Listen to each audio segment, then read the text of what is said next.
¿Qué tal? Muy buenos días a todos. Como siempre, un verdadero placer, una ilusión y muchísima honra también por estar aquí delante de todos vosotros.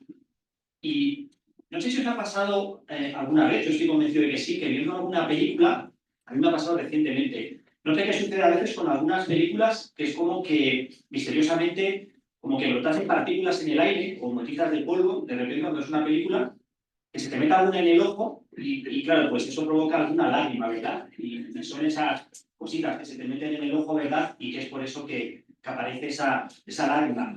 De hecho, a mí, hasta 3 o 4 veces me sucedió este fenómeno misterioso viendo esta película. ¿Habéis visto esta película? Sí. Qué maravilla, tenéis que verla. Robot salvaje. Apartad espacio para verla.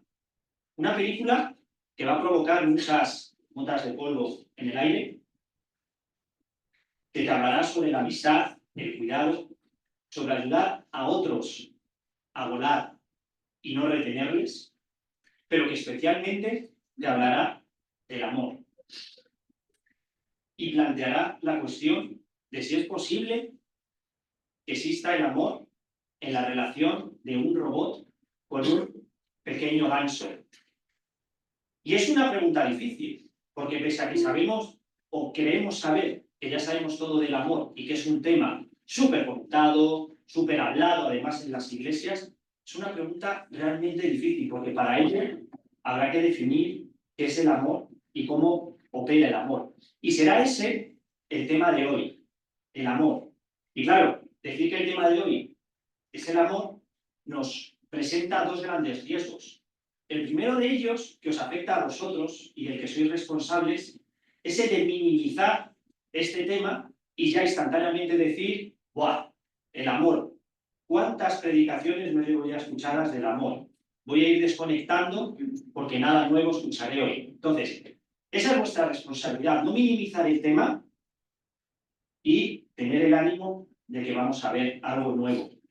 Y hay otra, que esa me atañe a mí, que es la opuesta, la de no maximizar cuando se habla del amor, llegando a los niveles de lo que en teología se llama el perfeccionismo, la idealización, el llevarlo a una esfera totalmente alejada de la realidad, que hace prácticamente imposible aplicar este tema a nuestro día a día, o que la realidad en la que vivimos parece no ser compatible con esa idealización.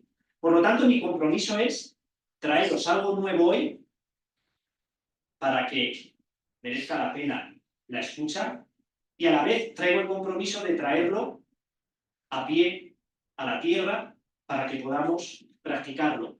Y lo haré en el contexto que estamos estudiando y hablando estas semanas del capítulo 12 de Romanos. Un capítulo en el que el apóstol Pablo da una serie de instrucciones a la iglesia y da esta serie de instrucciones de diferentes temas con un propósito muy concreto. El decirle a la iglesia, tenéis que ser diferentes, tenemos que diferenciarnos del mundo. No viváis como vive todo el mundo, al contrario, cambiad la forma de ser y de pensar.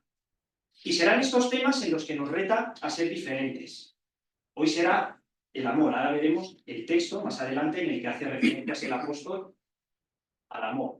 Y una vez más, no sé si ya os está diciendo vuestro cerebro, esto ya me lo sé, diferenciarnos del mundo en relación al amor, facilísimo, pues como en el mundo no hay amor, como es un lugar terrible, lleno de maldad, en el que no veo absolutamente nada bueno a mi alrededor, básicamente la iglesia, para diferenciarse, basta con que ame. Con amar ya eres completamente diferente y diferenciado del mundo. Y es fácil aprobar también y sentir que realmente marcamos la diferencia. Claro, pero quizás esto es un error.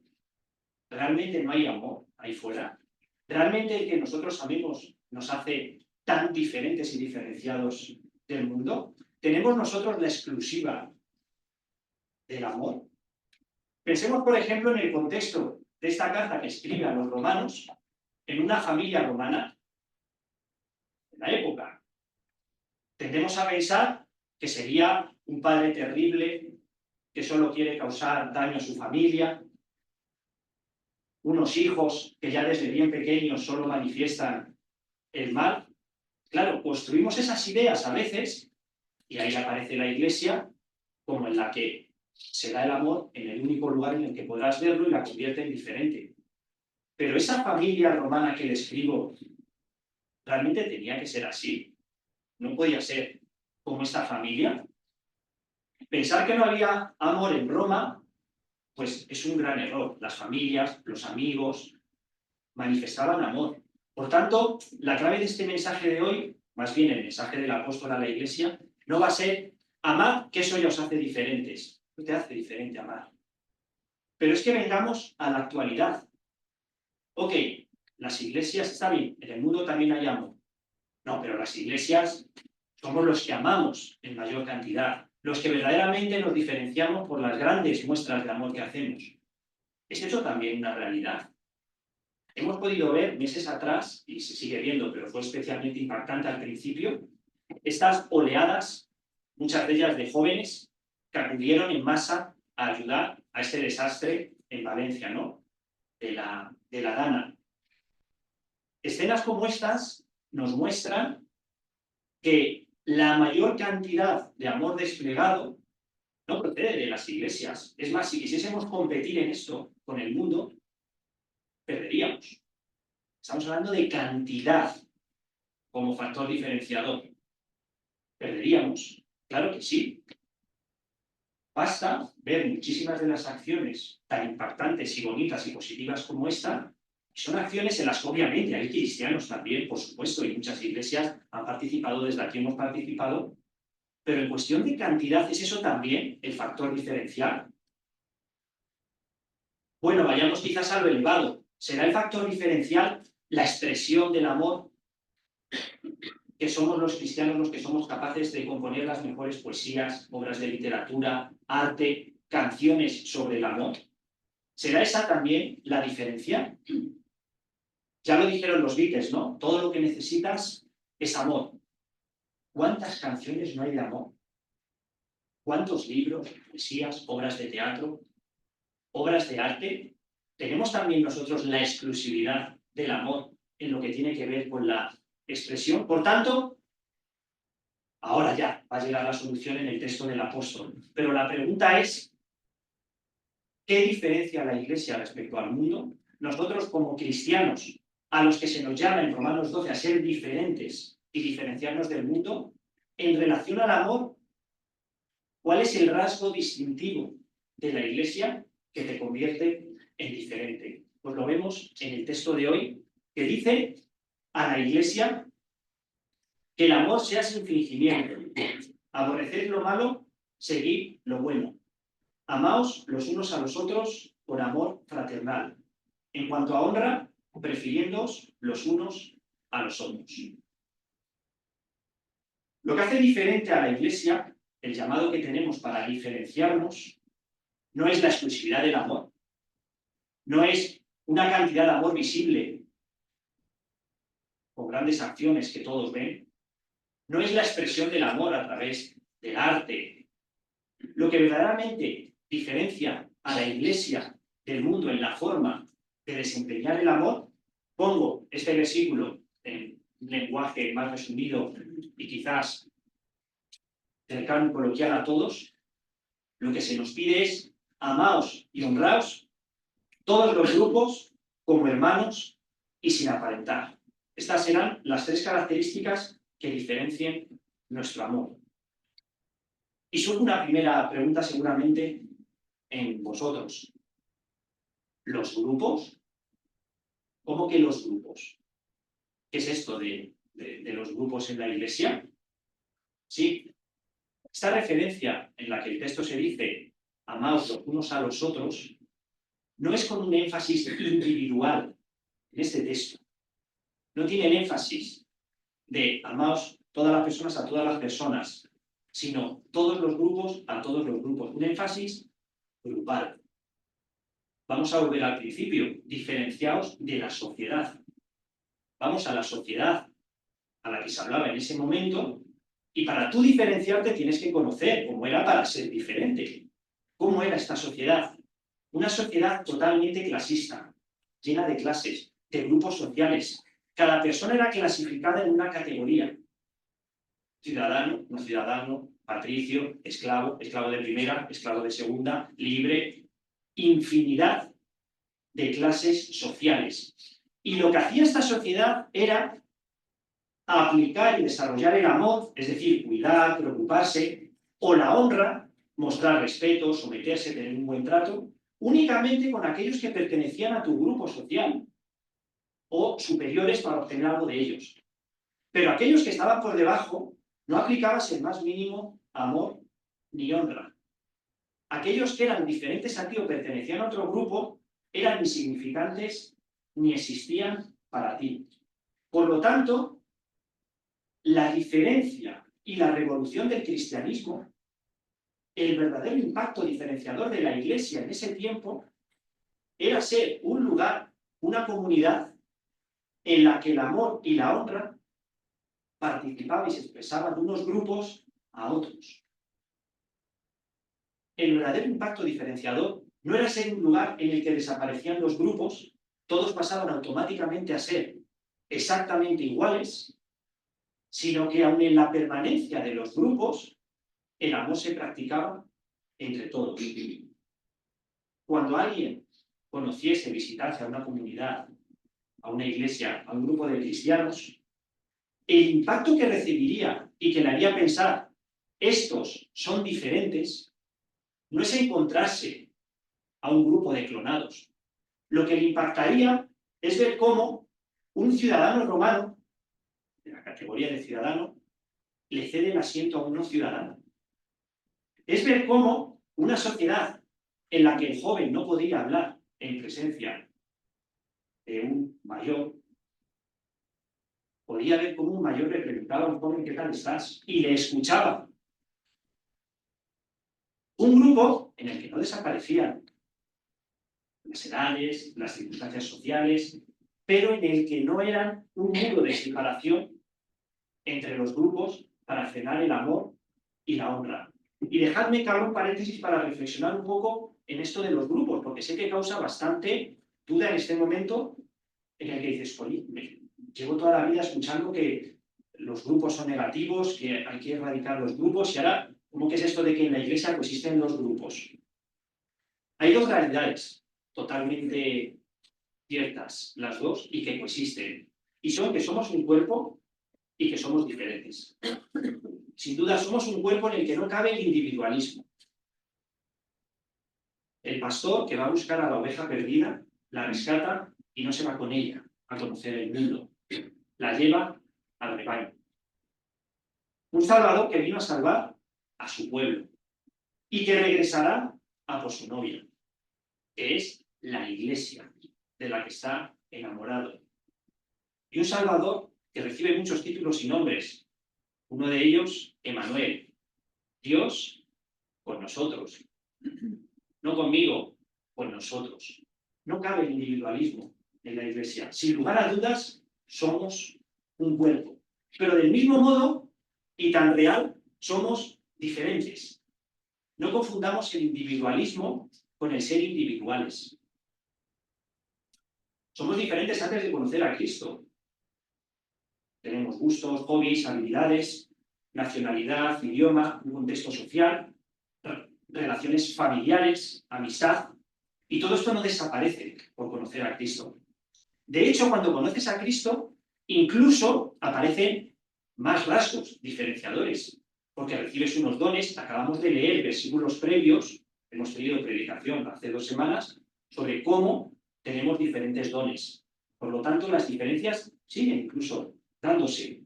Aparecen los ministerios, y aparecen los apasionados de la música, de la enseñanza, de los niños, y aparece una espiritualidad diferente en cada uno de nosotros por formas de expresión. Por lo tanto, somos diferentes. Volvemos, otra cosa que va a venir a nuestra cabeza, pero ¿no dice la Biblia que todos somos iguales? ¿Que no hay diferencias? Hay versículos que lo dicen. Entonces, ¿cómo que somos diferentes? Claro, es que los contextos en los que se dice en la Biblia que todos somos iguales están siempre enfocados a una igualdad de derechos, una igualdad de valor, una igualdad en cuanto a que todos somos igual de necesarios. No es más necesario el que hace una cosa que el que hace otra en la Iglesia. Todos somos igual de necesarios, pero no somos iguales. No somos un grupo de clones. Por lo tanto, esta diferencia en la existencia de la Iglesia provoca de forma natural y como una consecuencia lógica la existencia de grupos. Algunos incluso por vinculación familiar. Aquí hay familias, aquí hay padres e hijos juntos. ¿Cómo no van a tener una vinculación especial y diferente a la que pueden tener con otros, siendo familia, padres e hijos? Aquí hay vinculaciones propias por la edad en la que encuentras afinidad con aquellos con los que compartes ciertas cosas propias de tu edad. Grupos que se forman, por ejemplo, los padres cuando tienen un hijo, de forma natural, empiezan a compartir más tiempo con otros padres con hijos para que sus hijos convivan, se desarrollen juntos, comparten experiencias, dudas. Grupos de ministerio, grupos de amistad, que es algo que en la palabra encontramos muy enfatizado la importancia de la amistad y el gran apoyo que son los amigos. Y por supuesto grupos de hobbies y actividades, los que se van a la montaña a caminar, los que se van a hacer un club de lectura, los que se van a lo que sea que les guste hacer. Completamente normal que surjan este tipo de grupos. Pero claro, tendremos que hablar de grupos positivos y grupos negativos. Entenderemos como grupos positivos aquellos que buscan el crecimiento mutuo, el apoyo, relaciones sanas y que además tienen un cierto énfasis en ser grupos que podríamos denominar abiertos y dados a integrar a otros en ese grupo. Y podríamos ver grupos negativos cuando lo que buscan es diferenciarse, categorizarse, sentirse especiales a otros, que quizás incluso no surgen de forma natural y lógica. Por ejemplo, el grupo de los que miden más de 1,80, es que como que no parece tan natural y lógico que brote, ¿no? O grupos de competición, que lo que pretenden es vencer a otros grupos, incluso en los ministerios, casi que con una subasta en la que, uy, hay una persona interesada, tenemos 2 reuniones, para la mía, no, que venga conmigo. Puede surgir un nuevo ministerio, casi que lo limito y lo freno, no vaya a ser que haga parecer menor al mío. Todo esto es negativo, por supuesto. Y esto no será algo que tengamos que defender ni que se busque en la Iglesia.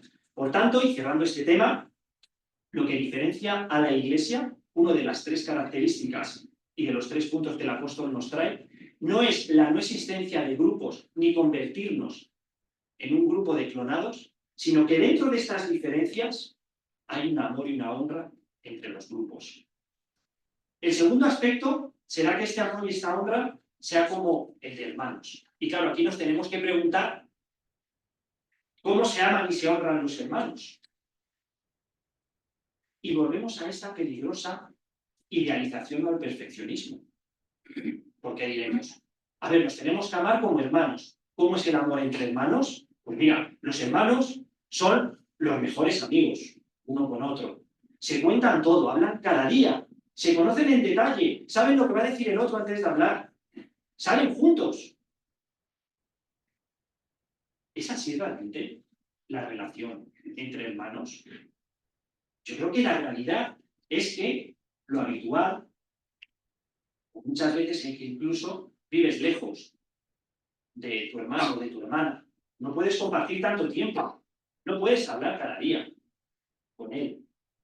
Tienes otros amigos, incluso a veces hay hermanos con gran diferencia de edad, que del mayor al pequeño de la familia hay muchísimos años de diferencia. Y ni siquiera eres igual en gustos, muy diferentes. ¿Nos ha pasado a veces cuando conoces al hermano de alguien, a quien conocías hace mucho tiempo, pero conoces a su hermano, te crees que te vas a encontrar a alguien igual y es completamente diferente? Hasta con tendencia política diferente, gustos musicales diferentes, y son hermanos. Por lo tanto, es decir, que cuando el apóstol nos dice que en la Iglesia nos amemos como hermanos, significa que nos convirtamos todos en los mejores amigos unos de otros, que nos llamemos cada mañana, que nos vayamos de vacaciones todos juntos, que tengamos una complicidad especial todos con todos. Me parece una idealización y algo que no es en lo que está pensando el apóstol. Además, pensemos algo, Todos pensamos en la relación idílica con el hermano, un hermano, en una familia en la que tienes uno o dos hermanos. Ya si tienes 6 hermanos, si tienes 10 hermanos, o si en la iglesia somos 100 hermanos, ¿realmente el pretender llevar el modelo de relación de 2 hermanos a una relación de 100 hermanos es aplicable? Pues no es esto lo que está pensando el apóstol. Lo que caracteriza a los hermanos, y esto sí que lo caracteriza a todos, y es lo que tenemos que traer a la iglesia, es que los hermanos no se escogen. Se escogen los amigos. Pero los hermanos, tú no escoges a tus hermanos. Además, la relación de hermano no se puede terminar como la de amistad. Porque con un amigo tú te enfadas tan fuertemente que rompes la amistad y le dices, hasta hoy, ya no somos amigos. Pero a tu hermano te puedes enfadar todo lo que quieras con él, que no le puedes decir, tú ya no eres mi hermano. Esa relación ni se escoge ni se termina porque tú quieras. Es una relación además que no se mide ni depende del contacto. Yo puedo estar 10 días sin hablar con mi hermana y no por ello dejar de ser mi hermana. Tu hermano puede irse a vivir a otro país y no por ello deja de ser tu hermano. Pero fíjate, por lejos que se vaya, si algo sí que tiene en común las relaciones de hermanos, es que cuando hay que estar, se está. Si tu hermano, hablo ahora en el ámbito familiar, no espiritual, después de un mes sin hablar contigo, te llama porque necesita algo, porque es tu hermano, estás. Puedes haber estado 3 meses sin verle, pero cuando pasa por una situación de desgracia, difícil, da igual lo que tengas ese día, lo dejas y vas, porque es tu hermano. Eso sí caracteriza la relación de hermano.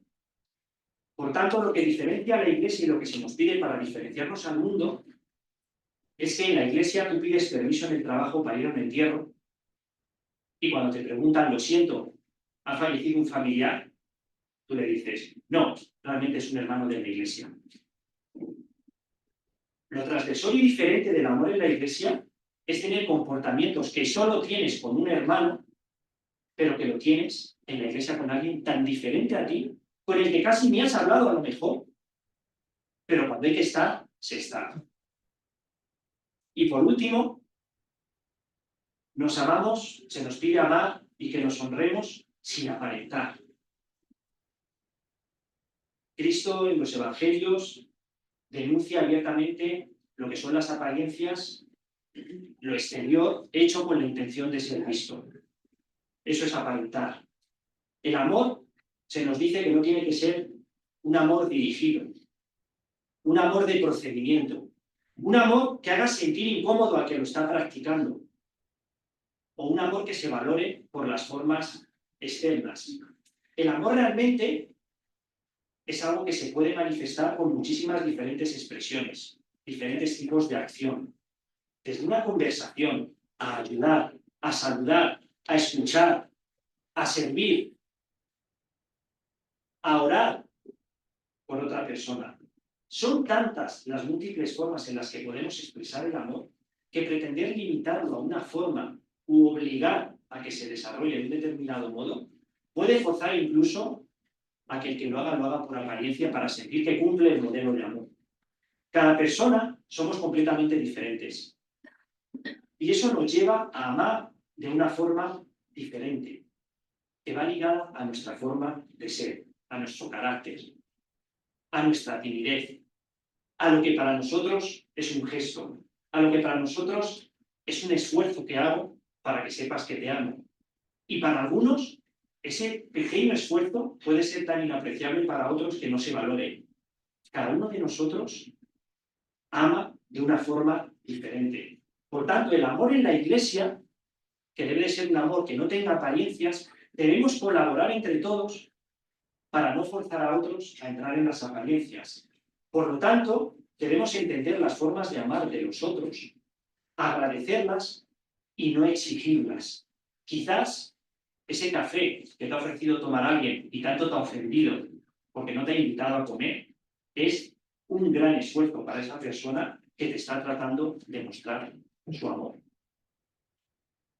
Resumen y casi reto y aplicación.